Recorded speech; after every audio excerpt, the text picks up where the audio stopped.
Hello everyone, welcome back to our channel Learning Hub. In our previous class, we learned about how will a force will change the shape of an object or the direction of an object or the direction of the motion. Okay, and in our today's class, we learn about the type of forces. There are two type of forces. First one is the contact forces, second one is the non-contact forces. In contact forces there are two sub parts. First one is the muscular force. Okay, so let's start. What do you mean by muscular force?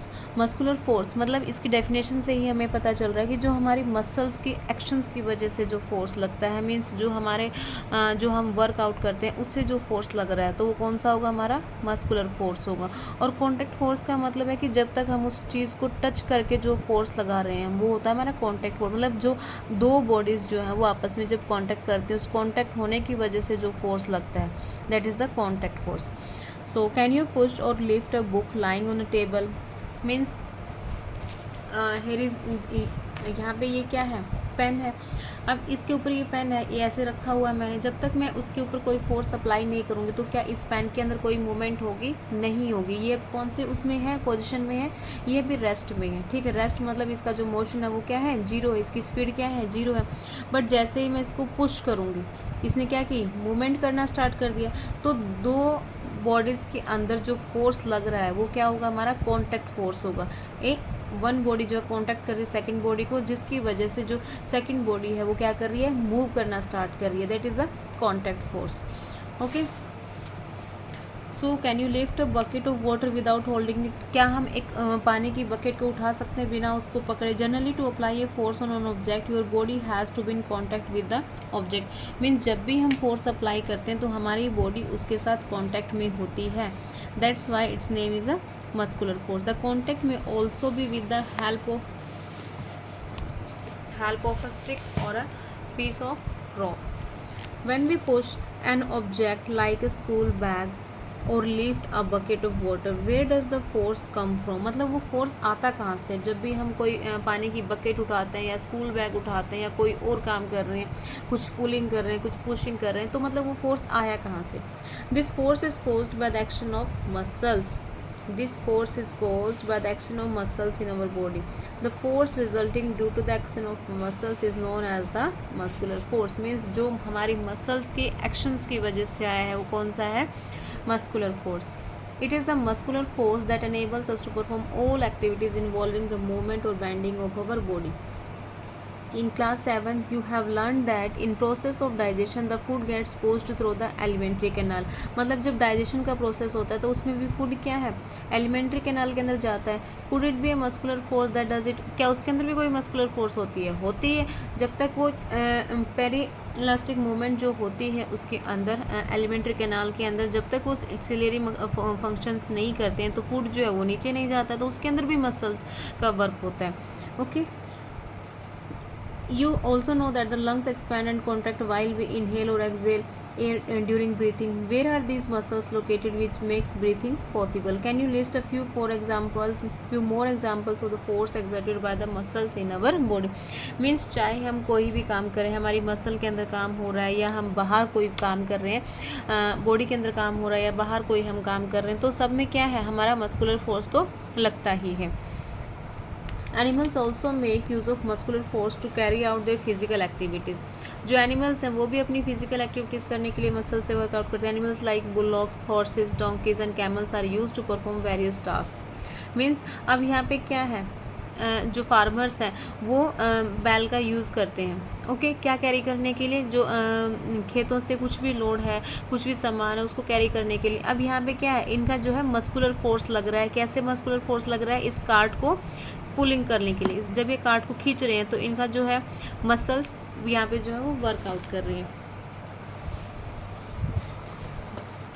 Since muscular force can be applied only when it is in contact with an object, it is called a contact force. मतलब muscular force तभी apply होता है जब वह object के contact में होता है. और यही मैंने आपको बताई थी कि जब दो बॉडी आपस में कांटेक्ट में होती है और उनकी वजह से जो फोर्स लगता है, that is known as the contact force. Muscular force can be applied only when it is in contact with an object. It is also called a contact force. Clear? Second example of the contact force is friction, and friction is the most important for our daily life activities.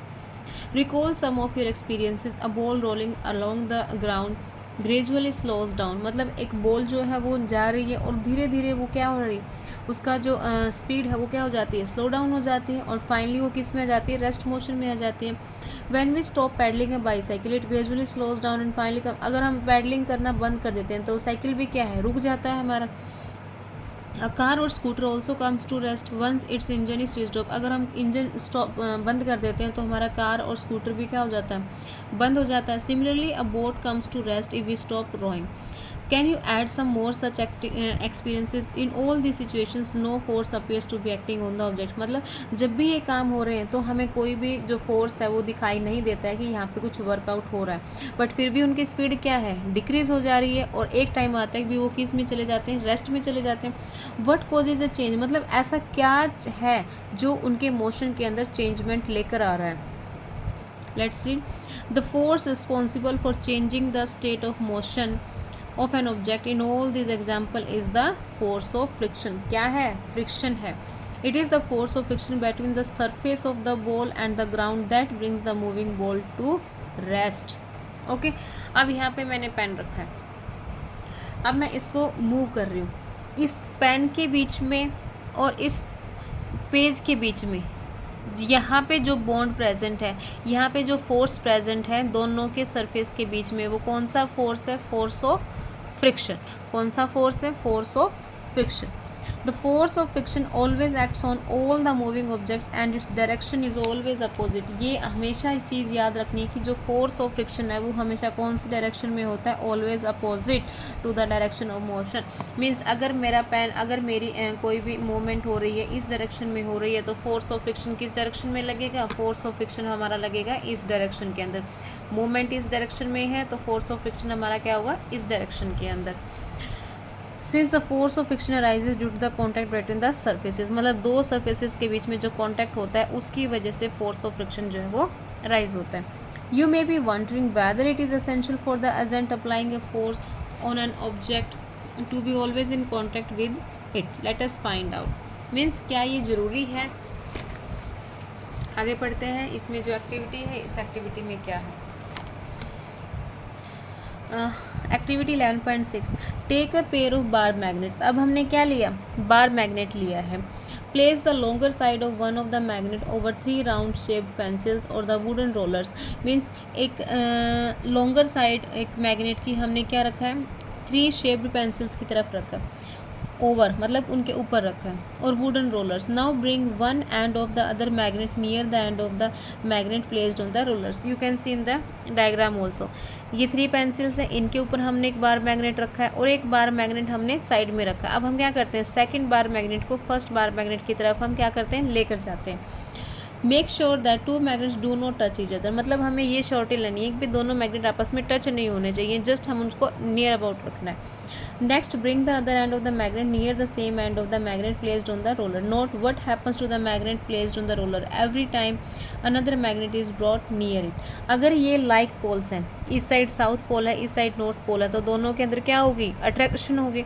और अगर ये unlike है, मतलब इस side भी north है और इस साइड भी नॉर्थ है, तो क्या होगा, हमारा रिपेल करेंगे. और ये चीज़ हमें 6th क्लास से हम पढ़ते आ रहे हैं कि लाइक पोल्स जो है वो रिपेल करते हैं और अनलाइक पोल्स जो है वो अट्रैक्ट करते हैं. Right.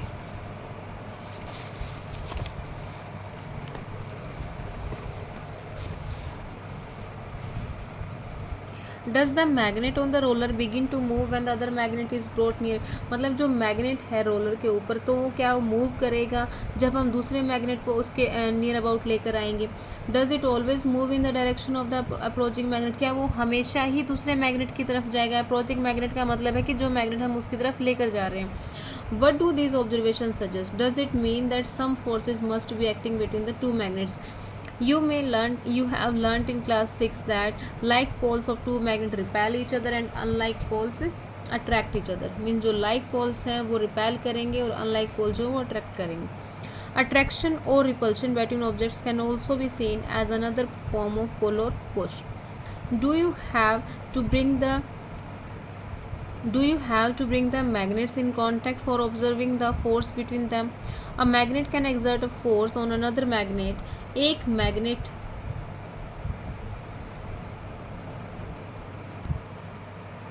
A magnet can exert a force on another magnet without being in contact with it. Means अब एक मैग्नेट जो है वो दूसरे मैग्नेट के ऊपर फोर्स लगा रहा है बिना टच होने की वजह से. तो जब दो बॉडीज आपस में टच नहीं होती हैं और फिर भी उनके ऊपर क्या लग रहा है, फोर्स लग रहा है एक दूसरे की प्रेजेंस की वजह से, तो वो क्या होगा, नॉन कॉन्टैक्ट फोर्स होगा. The force exerted by a magnet is an example of a non contact forces. Similarly, the force exerted by a magnet on a piece of iron is also a non-contact forces. Electrostatic force. अब non contact force में एक हमने पढ़ा है magnetic force, second is the electrostatic force. Take a plastic straw and cut it into nearly 2 equal pieces. अब हमने एक plastic straw लिया, उसको 2 इक्वल पीसेज के अंदर कट कर दिया. Suspend one of the pieces from the edge of the table. एक को सस्पेंड कर दिया है टेबल से. Now hold the other piece of the straw in your hand. और दूसरे को हमने क्या किया, अपने हैंड के अंदर रखा. एंड रब it's free hand with a sheet of a paper. और उसको क्या किया, उसके एक फ्री हैंड को हमने शीट ऑफ पेपर के साथ क्या किया, टच किया, रब किया. Bring the rubbed and of the straw near the suspended straw. अब जो रब्ड स्ट्रॉ थी उसको हम सस्पेंडेड स्ट्रॉ की तरफ लेकर जाएंगे. Make sure that the 2 pieces do not touch, मतलब आपस में टच नहीं होनी चाहिए. Next rub the free end of the suspended piece of the straw with the sheet of paper. Again bring the piece of, मतलब उसको बार बार रब करना है और उसको जो सस्पेंडेड स्ट्रॉ है उसके नियर अबाउट लेकर जाना है. What do you observe now. तो क्या होगा उसके अंदर, मतलब जो हमने सस्पेंडेड की है वो अनचार्ज्ड है और जिसको हम बार बार रब किए जा रहे हैं. मीन्स अगर मैं इसको बार बार ऐसे रब कर रही हूँ तो यहाँ पे क्या है, चार्ज जनरेट हो जाता है. और वो चार्ज क्या करेगा, जो सस्पेंडेड रो है उसको अट्रैक्ट करेगा. You can C diagram also. ये जो सस्पेंडेड वाली है ये क्या है, अनचार्ज्ड है. और जिसको हम बार बार क्या कर रहे हैं, रब करके चार्ज कर रहे हैं, तो वो क्या है, चार्ज हो जाती है. अब जब दोनों आपस में हम दिखाएंगे उसको सस्पेंडेड की तरफ हम उसको अप्रोच करेंगे तो दोनों के बीच में क्या होगी, अट्रैक्शन होगी. अगर दोनों चार्ज सेम है तो रिपेल होगा, अगर दोनों चार्ज अपोजिट हैं तो क्या होगी, हमारी अट्रैक्शन होगी. A straw is said to have acquired electrostatic charge after it has been rubbed. Means rub करने की वजह से वो क्या हो जाती है, चार्ज हो जाती है. उसको हम क्या बोलेंगे, electrostatic charge. The force exerted by a charge body. जब एक फोर्स एक्सर्ट किया जाता है by a charge body on another charge or uncharge body is known as the electrostatic force. तो वो क्या होगा, हमारा इलेक्ट्रोस्टैटिक फोर्स होगा. राइट हमने पहला रीड किया मैग्नेटिक फोर्स, सेकंड हमने रीड किया है इलेक्ट्रोस्टैटिक फोर्स, जो एक चार्ज बॉडी एक अनचार्ज बॉडी की तरफ अप्लाई करती है. This force comes into play even when the bodies are not in contact. The electrostatic force therefore is another example of non-contact force. You will learn more about electric charges in chapter 15. Right? And the third one is the gravitational force, जो भी एक non-contact force के अंदर आता है. You know that a coin or a pen falls to the ground when it slips off your hand. मतलब जब कोई भी coin है या पेन है हमारे हाथ से जब स्लिप हो जाता है तो वो क्या है, डायरेक्टली कहाँ गिरता है, नीचे गिर जाता है. When they get detached from the plant, leaves and fruits also fallen down. जब वो डिटैच हो जाते हैं प्लांट से तो वो भी नीचे गिरते हैं. When the coin is held in your hand, it is at rest. जब कॉइन हमारे हाथ में है तो किस पोजीशन में है, रेस्ट पोजीशन में है. As soon as it is released, जैसे ही वो हाथ से नीचे गिरता है तो क्या कर देता है, begins to move downward. It is clear that the state of motion of the coin undergoes a change. मतलब अब जो state of motion है कॉइन का वो क्या हो जाता है, चेंज हो जाता है. Can this happen without a force acting on it. मतलब क्या वो बिना किसी फोर्स लगने की वजह से ऐसे हो रहा है. Which is this force. अगर कोई फोर्स लग रहा है तो उस फोर्स का नेम क्या है. ऑब्जेक्ट्स और things fallen down towards the earth because it pools them. क्यों, क्योंकि जो अर्थ है हमारी वो ग्रेविटी होने की वजह से चीज़ों को अपनी तरफ खींच रही है, अपनी तरफ पुल कर रही है. This force is called the force of gravity और just gravity. This is an attractive force. ये क्या है, हमारा अट्रैक्टिव फोर्स है. The force of gravity acts on all objects. The force of gravity acts on all of us. सभी objects पर होती है, हमारे हम जो भी काम करते हैं उसके ऊपर भी होती है. The force time without our being aware of it. Water begins to flow towards the ground as soon as we open a tap. Water in rivers flows downward. जो water है वो भी downward move करता है due to the force of gravity. Gravity is not a property of the earth alone, in fact every object in the universe, मतलब कोई भी object है यूनिवर्स के अंदर, वेदर वो स्मॉल है या लार्ज है, एक्सर्ट करता है force on every other object, this force is known as the gravitational force. और ये फोर्स क्या होता है? ग्रेविटेशनल फोर्स मीन्स हमारी अर्थ के ऊपर भी जो फोर्स है वो ग्रेविटेशनल फोर्स होता है, इसलिए वो हर एक चीज़ जो है वो अपनी तरफ अट्रैक्ट करती है। So in today's class we learn about the type of forces. There are two type of forces, contact forces and non contact forces. आज हमने रेड किया forces, contact forces and non contact forces. Contact forces में क्या आता है हमारा? Muscular force and the friction, right. And non contact forces में क्या आता है हमारा? मैग्नेटिक फोर्स, जो मैग्नेट की वजह से लगता है। Second one is the electrostatic force, electrostatic force में जो एक चार्ज्ड बॉडी एक अनचार्ज्ड बॉडी के ऊपर जो फोर्स लगाती है। And the third one is the gravitational force, right. In non contact force में दो बॉडीज़ जो होती हैं वो आपस में टच नहीं होते हैं, जस्ट उनकी प्रेजेंस की वजह से ही क्या है? फोर्स जो है वर्कआउट करता है। और कॉन्टैक्ट फोर्स में जो है वो दो बॉडी आपस में कांटेक्ट करती हैं तभी जो फोर्स है वो वर्कआउट करता है। और फ्रिक्शन फोर्स जो है वो always apply in opposite direction, ये हमेशा किस डायरेक्शन में होगा? अपोजिट डायरेक्शन में होगा, राइट। अब और इसके अंदर भी दो होते हैं, एक मतलब रफ सरफेस के ऊपर फ्रिक्शन कैसा होगा और एक स्मूथ सरफेस पर फ्रिक्शन कैसा होगा, ठीक है।